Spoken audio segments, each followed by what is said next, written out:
sebelum kita melakukan observasi kelas, ini ada beberapa hal yang ingin Ibu diskusikan dengan Bu Tina tentang apa namanya sampai baik Bu Tina, apa tujuan pembelajaran yang ingin Bu Tina capai hari ini?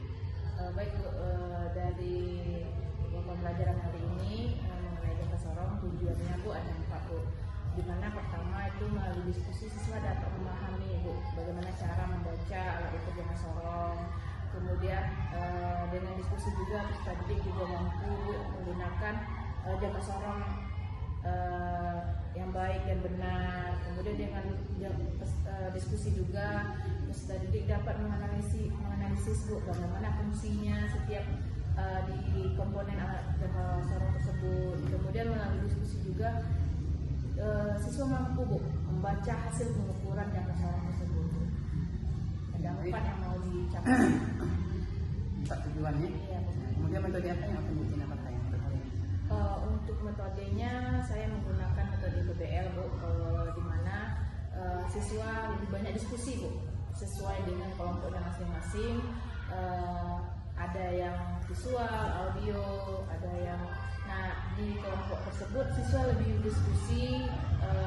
Kelompok 1 misalnya lebih banyak membuat alat ukur jangka sorong secara sederhananya Bu. Nah, kemudian melalui diskusi juga siswa dapat menggunakan alat ukur jangka sorong tetapi dipresentasikan menggunakan aplikasi Canva. Nah, melalui diskusi juga dengan kelompok siswa mampu mendengarkan video, didengarkan apa yang mereka dengarkan dan dipresentasikan Bu. Nah, dan yang terakhir itu siswa mampu di kelompoknya nanti dapat menggambarkan alat ukur jangka sorong tersebut. Berarti itu sudah luar biasa ya. Berarti itu sudah merupakan rincian-rincian daripada area pengembangan yang hendak dicapai ya. Iya. Kemudian strategi apa yang Bu Tina persiapkan Kalau saya untuk mencapai tujuan tersebut, area pengembangan itu? Kalau strateginya, kalau modelnya model PBL Bu, program dan ini. Kemudian ada eksperimennya Bu, melalui praktek ya mereka dapat menggunakan alat ukur jangka sorong tersebut Bu, dan menjawab tujuan-tujuan dari yang ingin dicapai Bu. Apa lagi?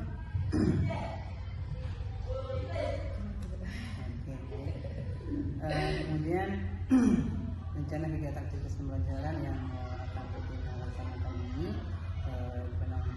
merupakan suatu hal yang sangat efektif dan relevan karena menggunakan media dan beberapa metode yang besar kemungkinan bisa diterapkan. Cukup demikian Bu Tina, mungkin kita bisa lanjut ke kelas untuk observasi kelas. Kalau itu observasinya sudah bagus. Terima kasih. Silakan ketua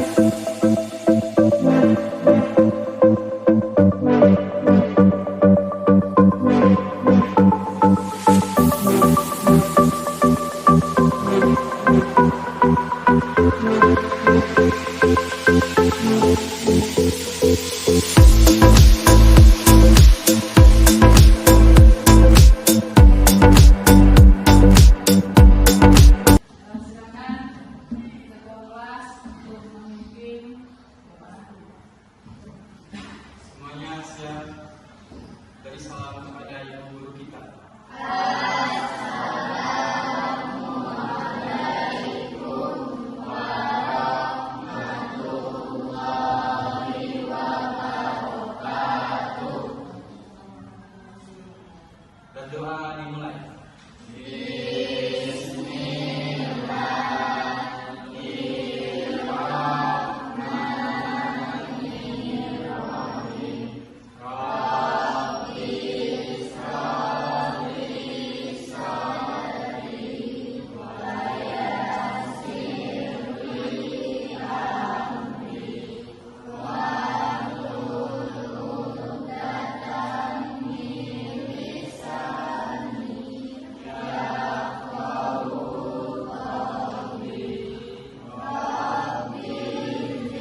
Agustian,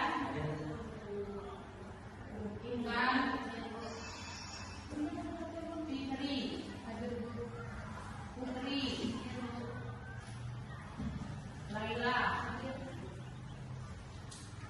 Jayza, Andika, Becky, Dimas, Tika, Geti, Nabila, Adilani, dan Rida. Ya, semuanya hadir ya. Baik. Nah, kita pembelajaran hari ini itu mengukur dengan yang sorong, ya. Nah, sebelumnya Ibu sudah mengajarkan kalian tentang alat ukur ya. Alat ukur ada apa saja?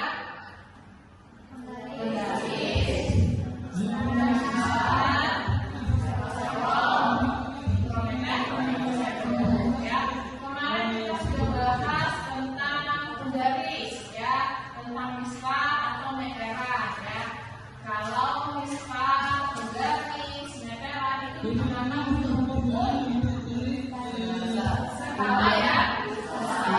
Nah, kalau jam kosong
Bu, prinsipnya Bu, ada yang enggak?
3. Ini kelompok 3 videonya ya.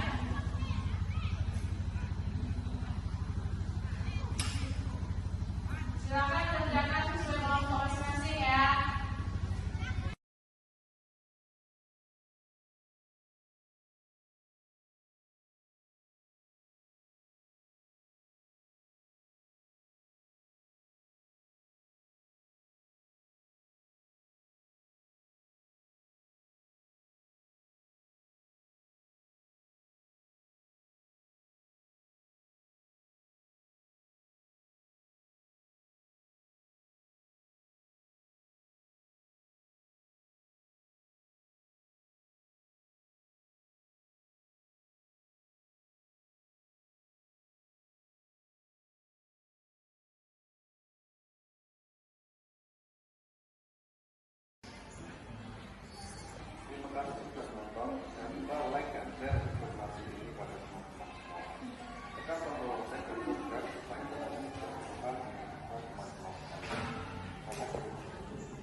Setiap bagian memiliki kesudahan yang berbeda-beda. Pada kesempatan kali ini kita akan membahas secara lengkap apa saja bagian-bagian tegastronom biasa atau biasa disebut sebagai kanker serta ada untuk bahasa bagian dari kotoran atas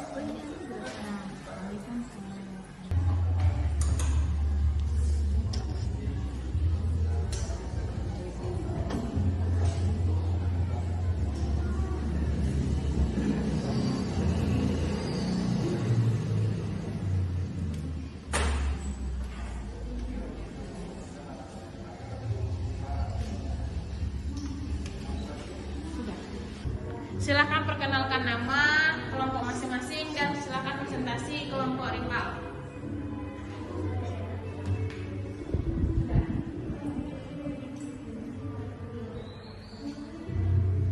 Silakan. Assalamualaikum warahmatullahi wabarakatuh. Perkenalkan, nama saya Rival Sujana. Saya moderator sekaligus pembuka dalam penjelasan materi kelompok 1 pada pagi hari ini. Dan di samping saya ada anggota kelompok saya bernama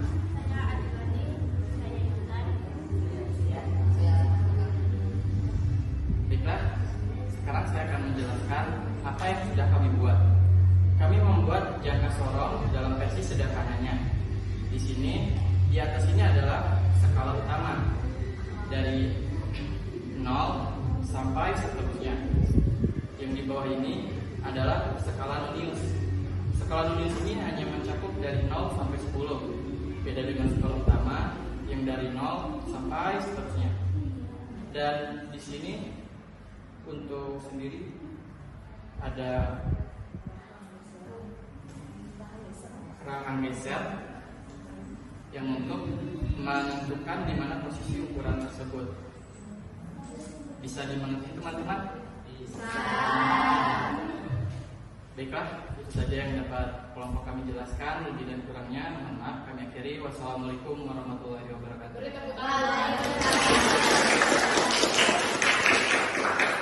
Oke, yang mau tampil selanjutnya boleh. Silakan kelompok yang tampil di depan.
pengawas. Ya, silakan kelompok 4 untuk Edgar, silakan menjelaskan apa yang didapat tadi. Assalamualaikum warahmatullahi wabarakatuh. Waalaikumsalam warahmatullahi wabarakatuh. Perkenalkan, nama saya Irmawati. Saya Yudi. Saya Putri. Saya Dimas Sandi. Kami dari kelompok 3 ingin menyampaikan bagian dan kegunaan jangka sorong. Setiap bagian memiliki kegunaan yang berbeda. Satu, ada rahang dalam atau rahang bawah. Rahang dalam untuk mengukur diameter dalam, diameter luar, panjang lebar, dan tebal. Bagian ini terdiri dari rahang geser. Dua, rahang luar. Rahang luar untuk mengukur dimensi dalam, misalnya seperti terdalam dan tebal lipat serat, atau seperti Mau menanyakan nih, kira-kira dari presentasi kelompok 4 kelompok tadi yang bisa menyimpulkan. Kayak ya, sekian. Sabar ya Nabila. Jadi kesimpulannya adalah jangka sorong mengatur benda skala kecil yaitu 0,01. Ya, kata Lucian, jangka sorong untuk mengukur skala kecil yaitu 0,01. Sekarang Nabila, apa Nabila? dalam jangka sorong yang harus diperhatikan adalah S. Cara mencari skala utama, cari garis sebelum garis SM, dan skala minusnya cari garis yang sama lurus dengan garis SM. Ya, oke, kata Nabila yang diperhatikan itu adalah skala utama dan skala minus. Ya, kesimpulannya ya, tadi yang benar yang dikatakan Lucian dan Nabila, jangka sorong alat mengukur diameter luar, dalam dan kedalaman benda yang skala kecil ya. Kemudian harus memperhatikan skala utama dan skala minus. Skala utama cari garis sebelum garis SM. Kalau skala minus jadi garis yang sama lurus. Oke, pembelajaran hari ini kita sudah semua mendapatkannya, sudah paham. Nah, tolong dibaca minggu depan tentang mikrometer sekrup ya, ataupun mikrometer sekrup. Dan jangan lupa kerjakan tugas yang sudah dibagikan pada WhatsApp kalian. Ya, ada tugas di situ, kerjakan di rumah, kumpulkan minggu depan. Oke, sekian pembelajaran hari ini. Semoga bermanfaat dan dapat dipahami. Dan Ibu akhiri dengan Assalamualaikum warahmatullahi wabarakatuh.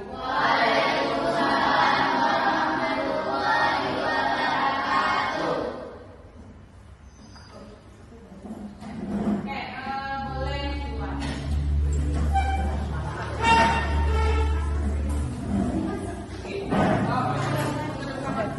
Mengangkat tadi nah itu kan ada tadi mengidentifikasi sebanyak mungkin pertanyaan yang berkaitan. Perkenalkan saudara ini sudah memberikan pertanyaan-pertanyaan pemantik ya, kemudian beberapa anak menjawab. Catatan ibu sebagai pengamat masih ada murid sebagian besar telah mampu mengidentifikasi cara membaca jangka sorong tersebut ya.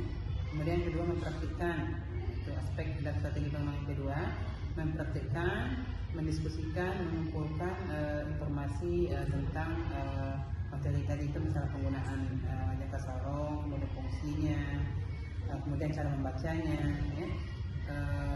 Bersama pengamatan ibu tadi ditemukan sebagian kecil murid yang belum mampu mempraktikkan iya, baik membacanya, baik menggunakannya, itu sebagian kecil. Kemudian pengaruh juga dari faktor luar ya, karena di luar kebetulan ada kegiatan masih dalam suasana 17 Agustus ya, kemerdekaan kita. Kemudian yang berikutnya tadi itu mempresentasikan hasil kerja kelompok. Nah, secara klasifik tentang konsep pengukuran dan penggunaan daripada alat ukur, salah satunya itu penggunaan jangka sorong. Berdasarkan pengamatan ibu, presentasi hasil kerja kelompok terlaksana dengan baik ya. Masing-masing kelompok saling memberi umpan balik, itu dilanjutkan. Nah, walaupun mereka masih tahap belajar, tetapi tugas daripada Bu Tina harus bisa memberi support, ya, memberi semangat terus sehingga mereka berani tampil. Nah, kendala kalau Ibu lihat kendalanya dalam berbahasa Indonesia.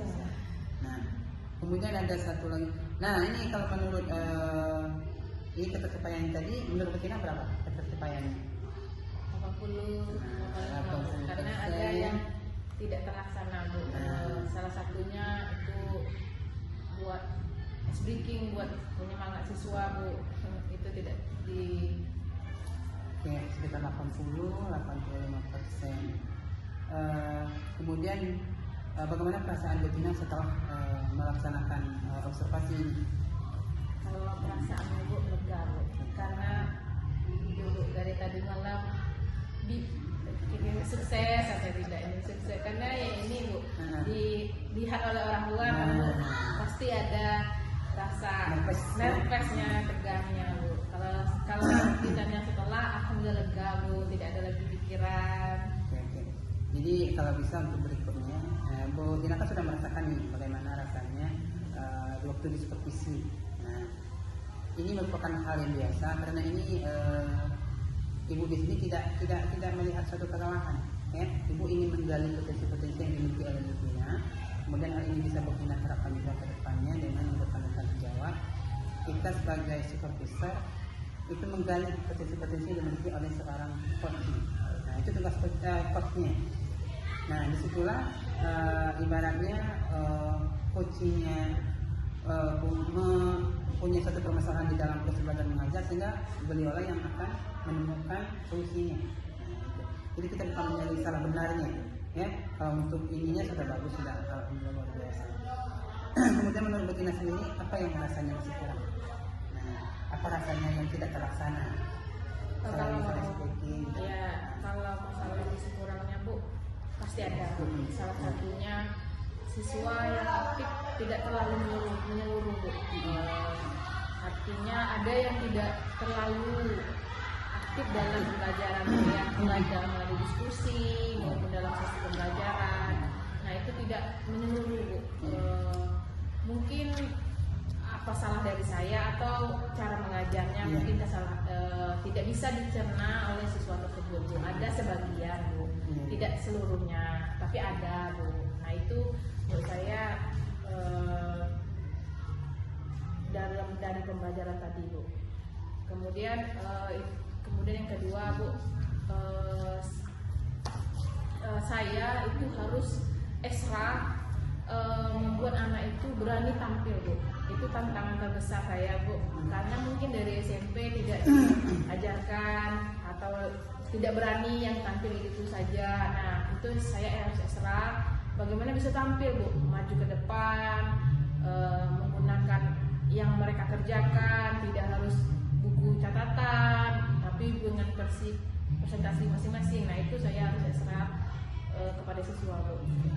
Sebelumnya kan Ibu sudah share di grup tentang pendidikan daripada observasi, kan? Nah, mungkin nanti sudah baca, kan? Nah, kemudian dari yang poin yang pertama, penyemangatan lingkungan belajar untuk mendukung kebiasaan belajar murid. Kalau menurut Bu Tina sendiri dari pada waktu observasi tadi, menurut Bu Tina yang kurangnya gimana? Untuk kenyamanan anak di dalam belajar tadi. Posisi duduk atau tetap jalan? Kalau kurang nyaman di anak tadi, Bu, saya merasa itu dari faktor luar, Bu. Kebisingan, jadi anak itu tidak nyaman berada di saat pembelajaran saya, hingga fokusnya tidak ada, Bu. Karena mereka, apalagi ini kegiatan 17, pengen melihat keadaan di luar. Ini terlibat di luar, Bu. Nah, itu membuat mereka tidak nyaman, Bu, pembelajarannya, Bu. Kalau masalah suasana lokalnya di kelasnya, alhamdulillah nyaman dan adem, Bu, ada kelas juga ada, Bu, jadi aman, tidak ada masa kepanasan, Bu. Nah, kalau menurut Bu Tina sendiri, kalau dari posisi tempat duduknya tadi sudah nyaman atau belum? Sudah, Bu. Menurut saya itu sudah nyaman karena tidak terpaku menghadap ke depan, jadi saling berkelompok, Bu.